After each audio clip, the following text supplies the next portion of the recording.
Greetings, my fellow friend lovers, sovereign thinkers. This is LL3's newest podcast. My name is Craig, transmitting from the beautiful Swamp and Mangoes of South Florida. And today's date, Monday, April 25th, 2016. It looks like I goofed. I did a false start earlier today on my show, and I forgot to record it, so I can repent later. But I have to laugh about it. But oh, good grief! But hey, it's one of those things that happens. The human element, I would say. Yeah, I just been didn't do it for past 8 days, and I'm like really itching to make this happen. So sorry for your sorry. Thanks for your patience, and sorry for the inconvenience as well, because this is one of those things I'm like not really too fond of. I get real bored and crazy. I know a lot of stuff has been happening. However, I'm going to keep this a little bit more basic, like stuff that's going on in England and the economy in the United States, and of course, Jim Webb talking about Andrew Jackson, the whole politically corrupt propaganda, all mind control and so forth. So let's go hit this off as we speak right now, and let's do this immediately. This one here came from the dailymail.com.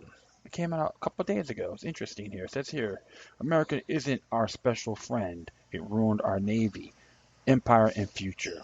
Well, I have to disagree to an extent, but it doesn't mean he's completely wrong. But it is an interesting article. It says here, now we're to grasp that the United States is not our friend, but a country whose interests are often different from ours. President Obama's blatant intervention in our internal affairs is not sudden breach of a soapy special relationship. The USA's only real special interest is with Saudi Arabia, a 70-year-old hard pack of oil, money, and power. Will together with such cynicism, it ought to make us gasp. I could say, like I saw a photo of President Obama bowing down to the king, bending over. It's like, yes, Your Majesty, I am a bend over Bob to you and to the New World Order as well. I will proceed. Barack Obama's open desire for us to stay inside the EU is by no means the worst for first or worst example of White House meddling here in these islands.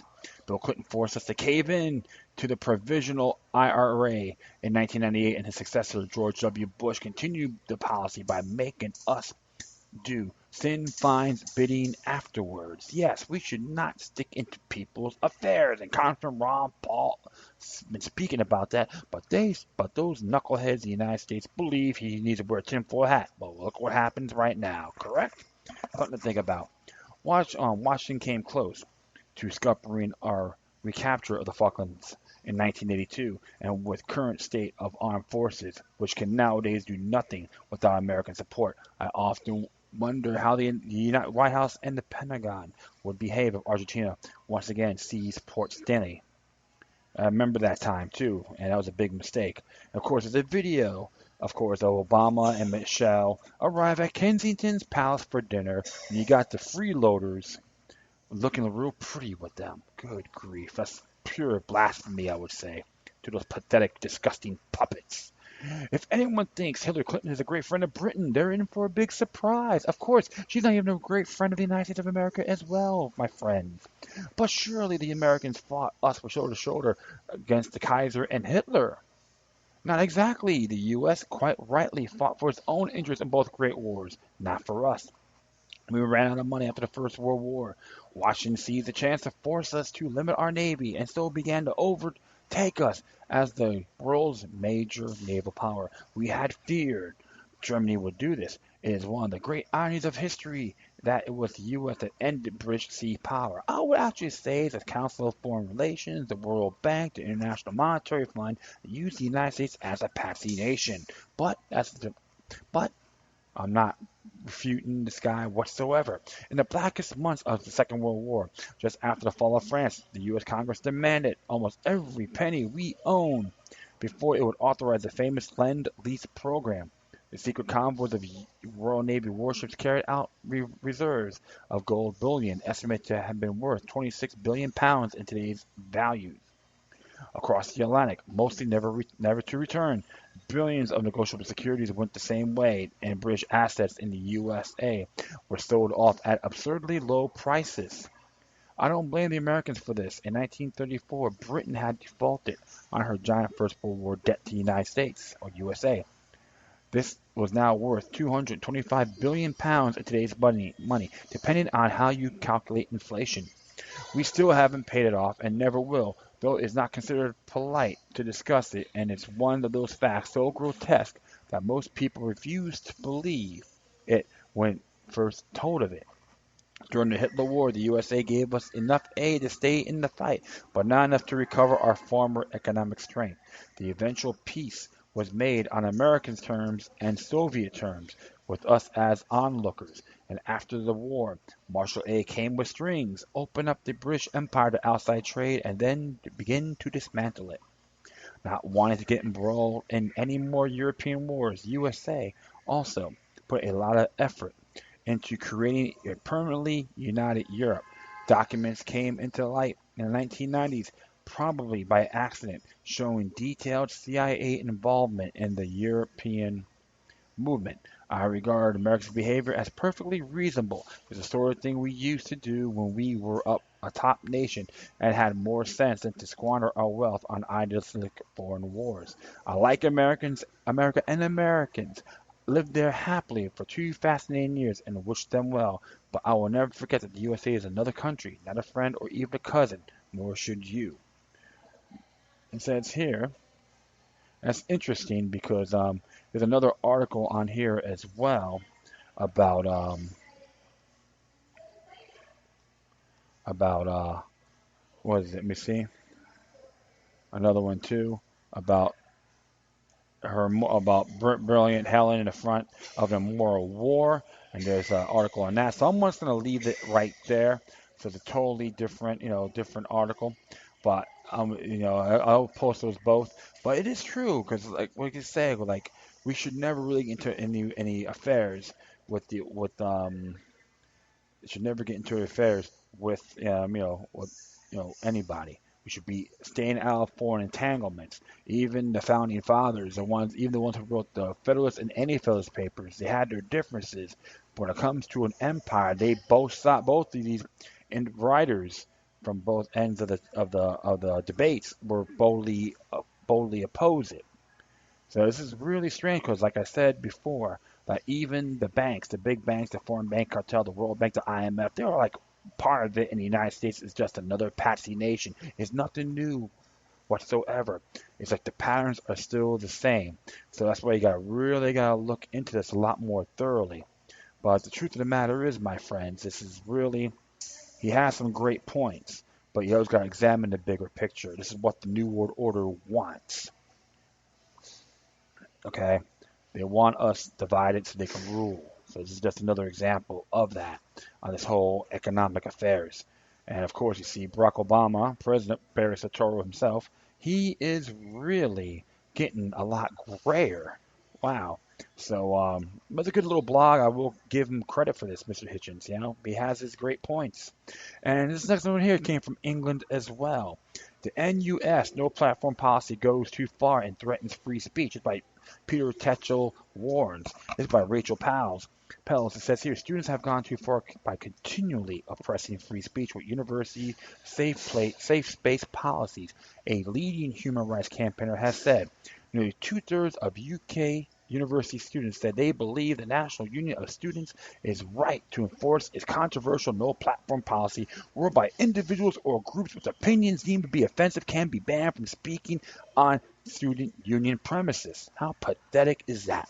Policy has sparked controversy with campaigners branding it an assault on free speech. Just because the majority of students support a policy does not make it right. Human rights campaigner Peter Tatchell said, democracy does not include the right to vote away the free speech and human rights of others.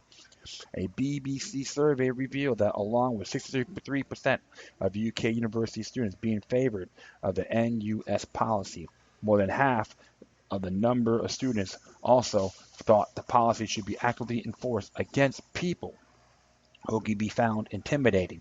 No platform policies have increasingly become subject of fraught debate over the past few months with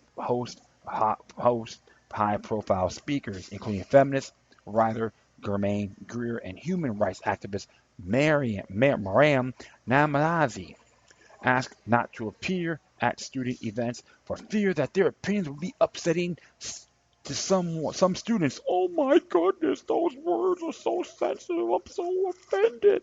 You know what? Stop being a bunch of cowards and start using your fists, tape them up, okay? I'm just tired of these little petty words and these nickel and dime killer comments, which is irrelevant. Okay, just toughen up. Appearing on the Victoria Derbyshire program on BBC, Mr. Tatchell said the current now platform policy held by the NUS was dangerous threat to free speech within learning institutions. All bigots should be protested, he said. I don't think people with offensive views should be given a free pass. They should be challenged. The best way to do this is by open debate to refute their intolerance. If you censor ban them, the idea just gets suppressed. They don't cease to exist and they cannot be effectively countered. And he's right on that. The chief executive for Hope Not Hate, Nick Lowes, was reportedly no platform by NUS in February on the grounds that he was seen to be Islamophobic. The anti-racism and fascism campaigner responded on social media that NUS had officially become a joke after ultra-left lunacy stopped him from speaking at the anti-racism conference. Most recently, King College's London revoked a speaking invitation to extend to the mayor of London, Boris Johnson, after he inappropriated remarks about President Barack Obama's ancestry. Who the hell cares? Hey, I laugh at Barack Obama all the time. I wear my Obama Joker shirt. That's fascism. Someone got offended. Goes, that shirt's disgraceful. You ought to be ashamed of yourself. And my reply was, thank you, buddy. I've been inspired. I give him a thumbs up as well. He just like totally dumbfounded. All right, I'll continue on here. Attack on human rights around the world. Referring to the increased number of activists blocked by student unions, Mr. Tatchell said during the BBC debate, the intention behind no platform and safe space policies is often honorable and commendable to protect weak and vulnerable students, but the way they are being widely interpreted has gone too far. To treat a left-wing speakers in this way is not left-wing politics. It is McCarthyism. NUS Vice President Richard Brooks responded, there is a difference between no platforming, a democratic policy decided on by organizations, and what happens in a number of situations like Nick Lowell's is essentially there was a house party and you weren't invited. One LSE student replied that universities aren't house parties. They are institutions where you are meant to be challenged. I'm a gay man with a disability, but I don't need your protection. I like that. The NUS official no platform list contains 6 groups, including British National Party and Al Majirion, a banned Islamic network in the UK. Individual unions and student groups can, however, decide on their own policies and reject people of an individual basis. Current NUS guidelines ask student unions to balance freedom of speech and freedom from harm. The NUS, you can read more, there's a link for that. The NUS said it was proud of the policy and the fact that the majority of students surveyed demonstrate that the policy was necessary to stand up against racism and fascism. A spokeswoman said, in the past, students have been physically harmed and tragically even killed as a result of such organizations coming onto campuses and inciting hatred. That is why no platform was introduced in the first place, to keep students safe in a very real sense. Yeah, that sounds real intriguing, fascinating. Our policy does not limit free speech, but acts to defend it by calling out violence, hate speech, bullying, and harassment, which allows debates to take place without intimidation. Student unions are champions of debate on campus. In fact, a recent survey showed 0 of 50 students' unions had banned a speaker in the past year. Speaking of the debate program, feminist writer Julie Bindel, who was banned from speaking at Manchester University in October, spoke of the negative reaction she has received as a controversial speaker on campus. There's no such thing as a safe place, says Ms. Bindel. We need to talk to each other and find a way in which we can progress the argument. Well, there's a lot of things that's more about safe places and all that. I'll say this, my friends. I love free speech. I support unpopular speech, even though I may call these guys charlatans, quacks, and all that. But you know what? I do that all the time. Because I can. And some of these people get a little highly sensitive on this garbage. Come on. Sometimes you got to really look at things a lot bigger than what it is. So this is why it really drives me crazy when people try to censor this, censor that, and oh, this should be shut down because that sign offends me. You know, well, who the hell cares what they think? And even in England, they have those common laws as well. And even in the universities, let these charlatans come out there and speak their mind. You can start laughing at them. They're getting, they're screaming on top of your lungs, start laughing at them because they're part of the circus. Bread and circuses to be exact. Let them be the clowns and start just give them a couple balls like a juggle, okay? So this is how you do it. You got to counter it with logic, but to be methodical, and intellectual ammunition will always make them look like fools. So if you're going to start censoring your speech in England or Britain or other parts of the world can be effective as well. That's why I say friend or foe doesn't matter. Protect natural born rights as a whole. And even people in the United States can do the same thing. If you don't like what that person says, laugh at them. Walk away. Don't say, we need to ban this. Because if you do, you should be wearing a I love Malte sung button as well. So that's enough said on that one. And the next one, but by Don Casey, came out actually today, and it's by Mark Salvo. It says here, Don Casey warns it is the next stage of the Great Depression. The economy is going to be very, very bad. As it says here, while President Obama took credit this weekend for saving the world economy from a global depression and stock markets are hovering around all-time highs, not everyone is convinced that central bank policy and government involvement in financial markets has stabilized the system. Doug Casey, one of the most well-respected institutional investors in the world and someone who thrives in environments plagued is with volatility and risk, joins Future Money Trends to explain exactly why the world has not avoided a Great Depression and how things are about to get very, very bad. And by very bad, he means that centrally manufactured super bubbles and bubbles are set to wipe out trillions.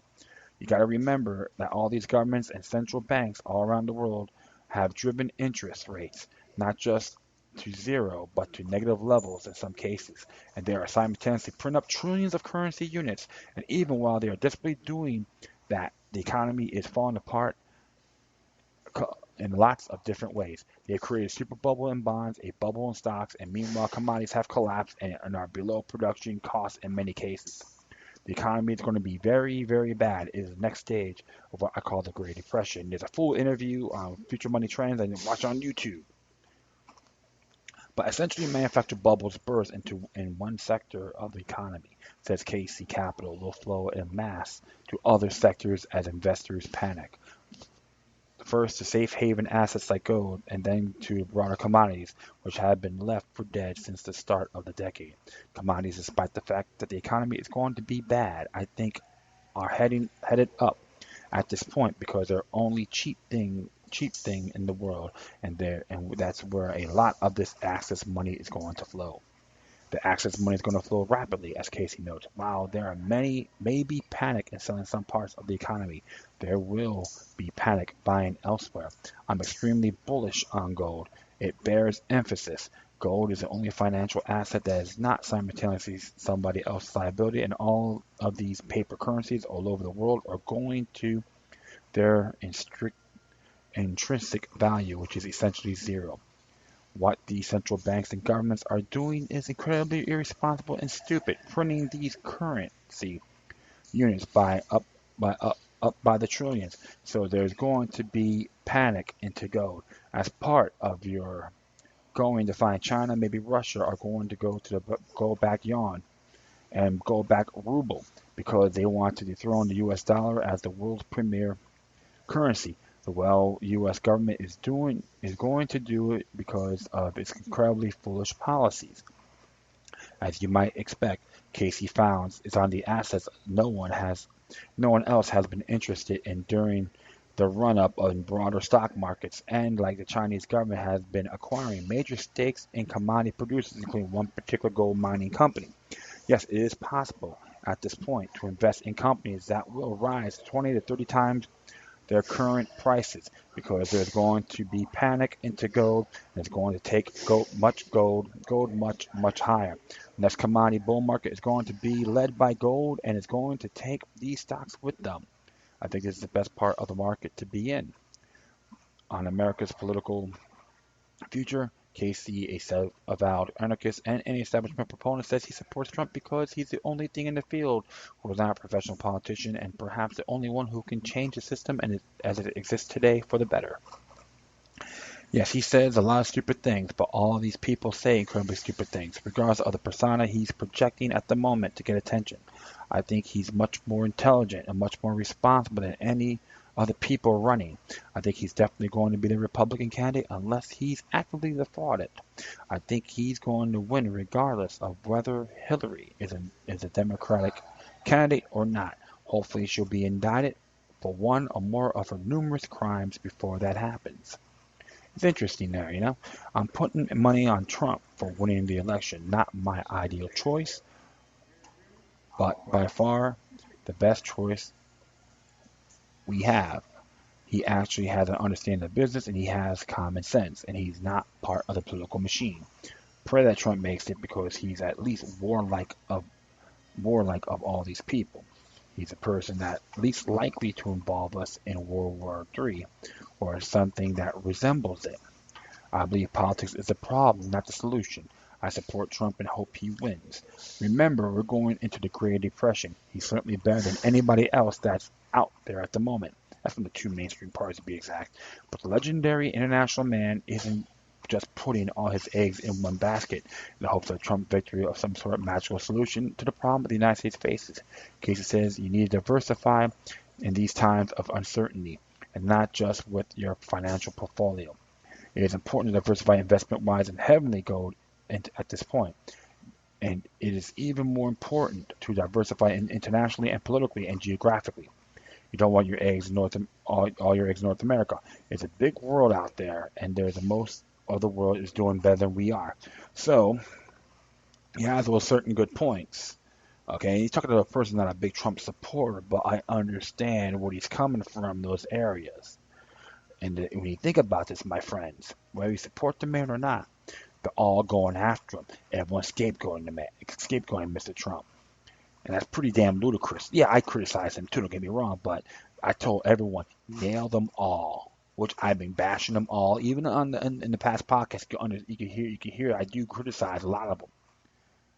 All right? Doesn't matter if it's Democrat, Republican, okay?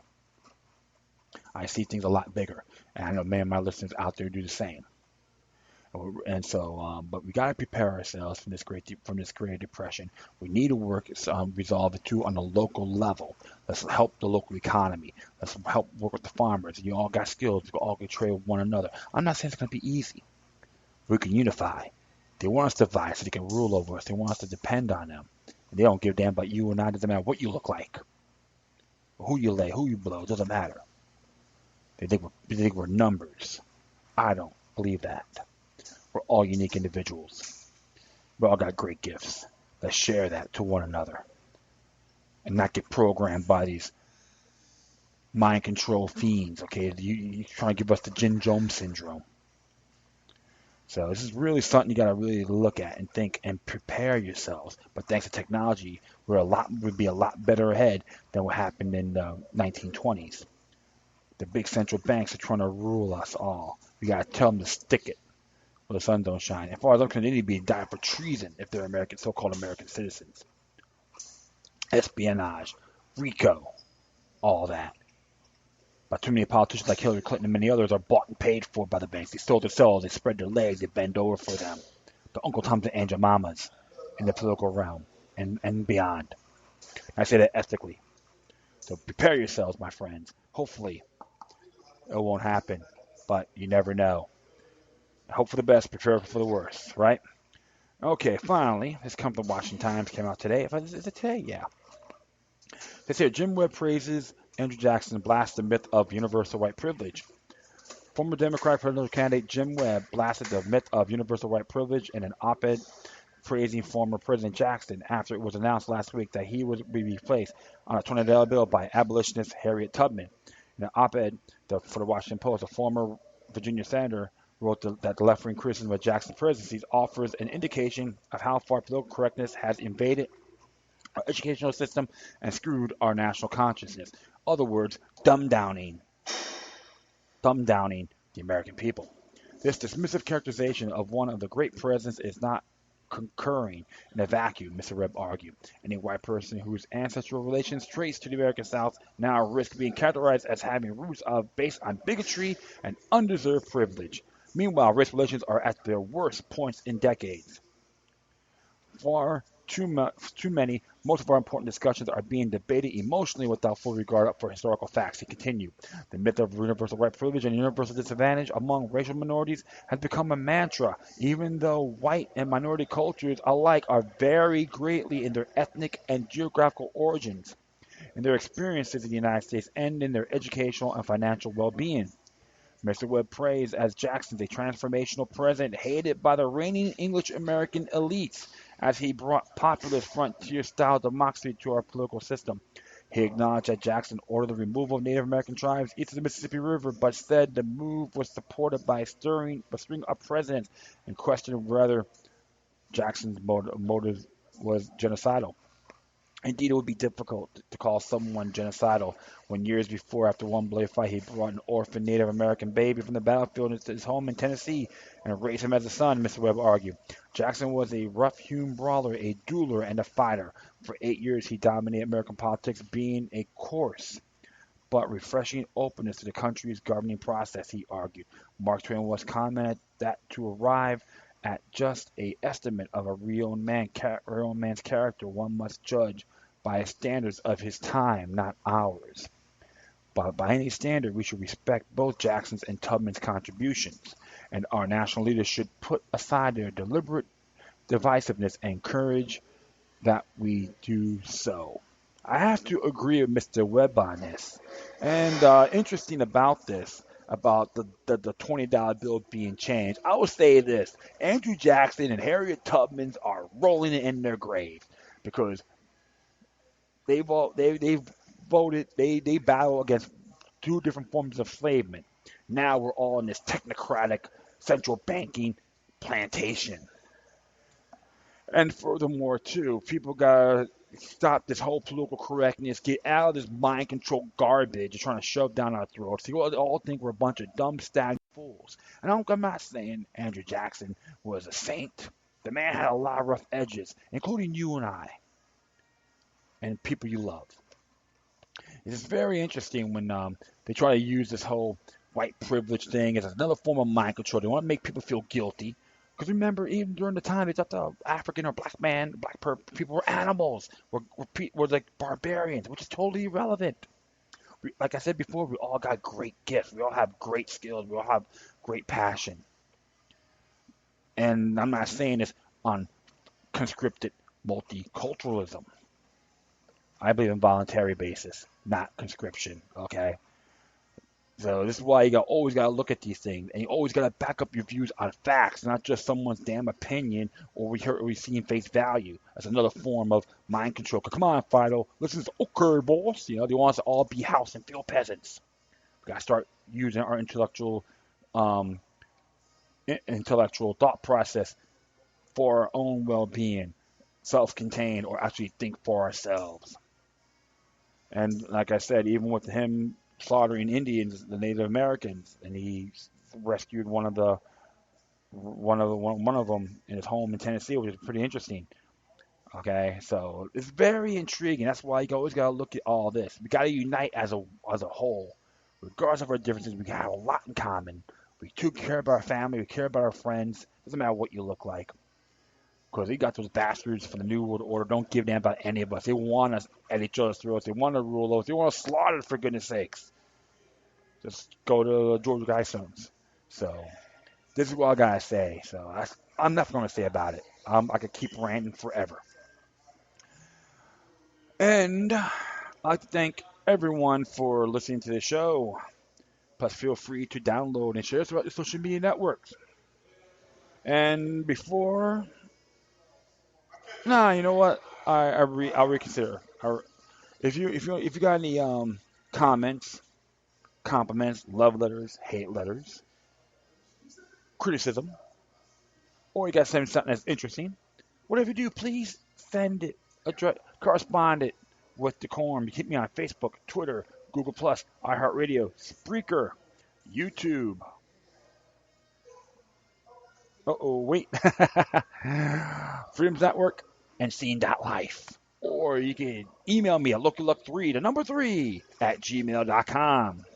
Before I say goodbye, I always like to play a cool little song I can relate to, which I always do. There's a band called Propane. They're from New York, and they've been around for almost 25 years right now. So it was interesting. It kicked off around 6. Name of the album came out in the year 2000. Very good song. I can relate to it. Many others can as well. Called "Take It Personal." So I'll play that. And once again, I thank you for your time. Plus, always remember that demoniac resistance is healthy for the soul and can liberate humanity. Until next time, take care of yourselves, keep on spreading the love, and may your guardian spirits be with you. Enjoy the song. Until next time, see ya.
Something